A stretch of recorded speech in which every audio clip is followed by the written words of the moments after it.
BetOnline is your number one source for all your summer sports this season, from MLB, golf, NBA, and NHL playoff stats. All the latest stats, news, and scores are available to you to follow your favorite teams. So get the latest odds and lines, including the latest team matchups, player props, and odds on just about every sport out there. Head to the website today or use your mobile device to get in the action. BetOnline, where the game starts. Because I think, from what I've read, the buy rates have stayed pretty consistent in the same range, but I don't think this show is going to see a lot of buys. I think it's going to start reflecting the TV ratings a little bit. And by the way, the ratings just came out. Please be over 700. 703. Barely. Yeah, but they're going to be they're not going to get 800 for another month and a half because of basketball. I mean, just every show it just happens every year. And Disco, last year they were at the same venue, 7,361. Russell Ticks had them yesterday around noon at 4,225. So 3,000 tickets sold compared to last year, pretty much at the same time. Well, let me give you the thing here, and this is turned on cable behind the NBA playoffs and the Maple Leafs versus the Bruins. I keep saying this. Okay, this is one thing that AEW had that could compete with the programming that WWE was putting on, because WWE's production is so much better, just more polished, right? Is that when they were having these long form talking segments with Punk, what's his name? Punk, MJF, Ricky Starks was emerging on the mic and something. Bro, you've lost like those are three good, strong time fillers on their show that were putting good content on the show. Bro, I think people just miss them. And you know it's what? Like they're missing MJF huge. There's nobody on that show that's out there cutting a promo like he does. That you're not changing the channel. Listen, every word he says is like. I remember everybody would send letters saying he was overexposed and this and that, and I was like, well, "You're gonna miss him when he ain't there." It's been 4 months. And I was listening to the review of last week's show on Patreon the other day, and I was like, "Hey, maybe you guys don't remember, but there was a segment right before MJF left where it was Swerve and him.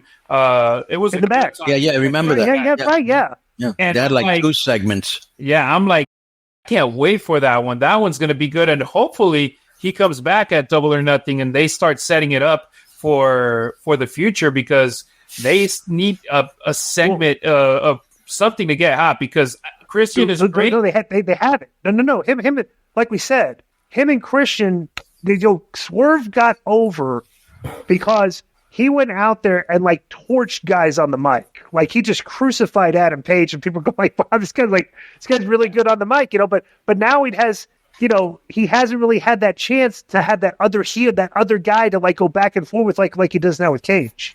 So that'll be entertaining. For me is the last time we haven't seen Cage on TV for a month and a half, and the last time we saw him was that match against Adam Copeland, the street fight where Copeland won the title. So I'm like, what did Cage do, Christian Cage do to deserve the title shot? They're trying to get the rankings out. ADP's made it. They said, I got a person for you, so we sure. that thing. But like I said, we need, I don't know. You just there's still too much, and the reason like I said, the reason they don't do numbers like they have is, bro, there's not a lot of entertaining talking segments on their show like there used to be, and you're filling in.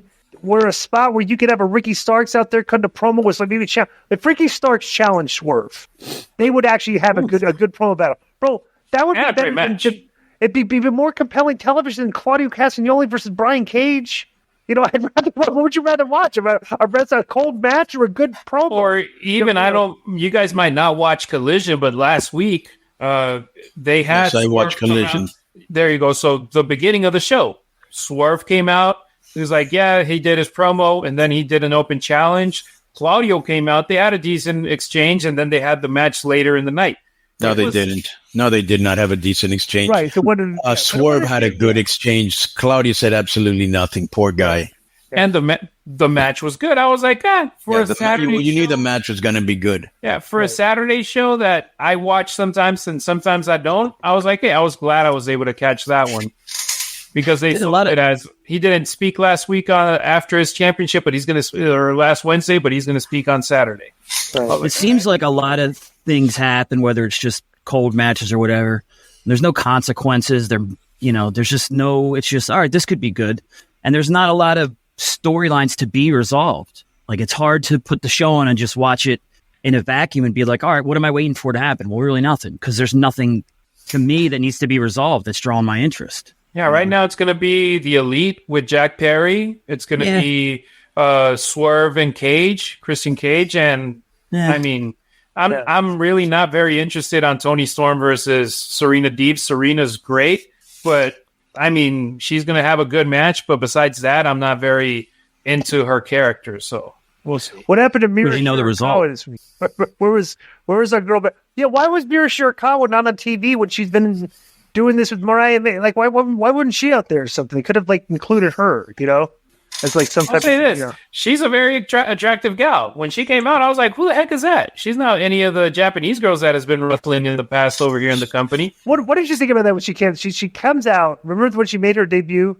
Yeah. And then the Excalibur, that's Mira Shirakawa from Stardom and something like this. But then she got in the ring and then did she drinking champagne and making out with the girl? I was going, what on earth is going on? Like, what did I miss here? Like that's the thing. I don't watch Stardom, so I'm like, I know what Stardom is, but I'm like, so who is this?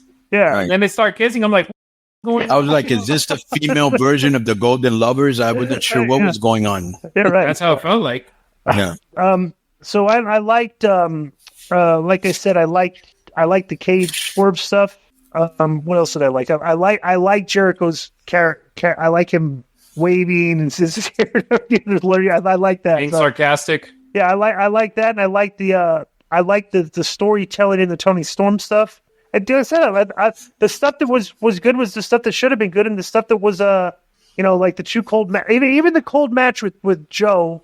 I like that they, like Harry. I spoke about this, and tell me if you think this is the reason they had that match was because they needed to find one of these young cats, these high flyers, that was willing to do this thing where they dive over the top rope and land on the floor, just so Joe could do that spot. I'm thinking like, well, Cassidy will do it. Like, okay, let's put him against him. So 3-minute match so he could do that spot. So, but I like that, and I like Oh, good. I know you guys don't follow some AEW people, but Cassidy did on social media like a funeral for Samoa Joe because he was going to face him. It was pretty funny, and then I think the bit might have lasted longer than the match, but it was very cool. All right. So Dynamite wasn't I found. You have the numbers or no, Joe? Yeah, they just came out 7:03, right? Can you put them up so we could see them real quick? Oh, the quarter hours are now just the 7:03. Yeah. What was last week? 690 or something? 680 something, I think. Yeah, but it was on a different. Yeah, I know. Yeah, last week was. Yeah, it was 683. 683 was last week. Yeah. So this week we're back to normal supposedly, and they did a what? 7:03. Yeah. Yeah, but like Disco said, you're going against the NBA playoffs. Right. All the shows. It was a blowout, though. But Yeah, you still have to put compelling content right. on TV because, bro, there's a lot of channel surfing going on during the playoffs. And the Toronto-Boston game was close, which is a rivalry, but Boston and Miami wasn't close. Right. I was actually doing the broadcast of the Golden Knights game, and I had my phone on the side. It was like, let me see if there's something interesting. I liked the first segment, and then I was like, all right, I got to focus on work right now. Nice, yeah. All right, so that's been our AEW Dynamite review. Yo, what's up? I just want to thank you guys for watching this clip. Don't forget to hit the like button, leave a comment, and subscribe, and join our YouTube membership for hours and hours of exclusive, unedited, uncensored content. And being a member will help you get involved in our upcoming live streams. Thank you for your support. Thank you for riding with us. I know you got a lot of other podcast choices, be it wrestling or other ones. And thank you for picking us. Boom.